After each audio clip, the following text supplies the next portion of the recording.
দেখুন, শোনা কথার উপরে বেশি ভরসা করতে হবে, নানা কথা শোনা যায়। আমি কলকাতা এমনিতেই আমাকে একটু বেশি যেতে হয়। 5 বছর আমি বিধায়ক ছিলাম, পরিষদীয় দলের মুখ্য সচেতক ছিলাম, ফলে স্বাভাবিকভাবে কলকাতায় যাত্রা থাকে।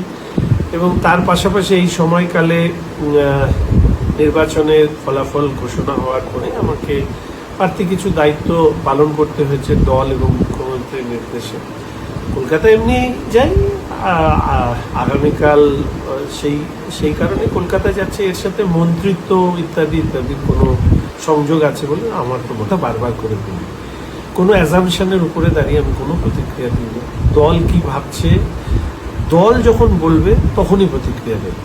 এবং আমার কাজই হচ্ছে দলের প্রতিটি নির্দেশ পালন করার। ফলে এই সময়কালে আমি যেভাবে নির্দেশ পালন করেছি, সেই নির্দেশ আমি আগামী দিনেও পালন করব। আগামীকালের কলকাতায় যাওয়াটা আমার রুটিন কলকাতায় যাওয়ার বিষয়, কারণ আমাদের প্রায় 150 জনের কাছাকাছি বিধায়ক যারা প্রথম বিধানসভায় এসেছেন, তাদেরও বিভিন্ন ধরনের সহযোগিতার প্রয়োজন। ফলে সেই সহযোগিতাগুলো কলকাতায় থেকে বসেও করতে হয়, ফলে সেই জন্য কলকাতায় যাচ্ছি। এখন মানুষ আমাকে ভালোবাসে, তার জন্যই আমি কৃতজ্ঞ।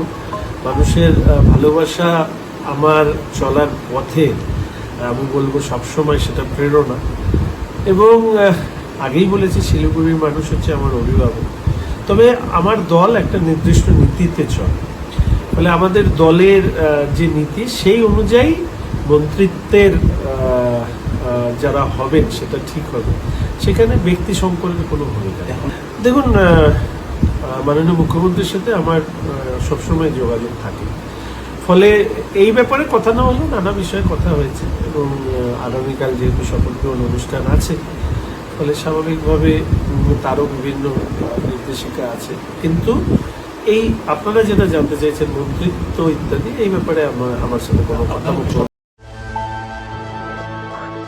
আপনারা দেখছেন সময় বাংলা, সময়ের সাথে সবার পাশে।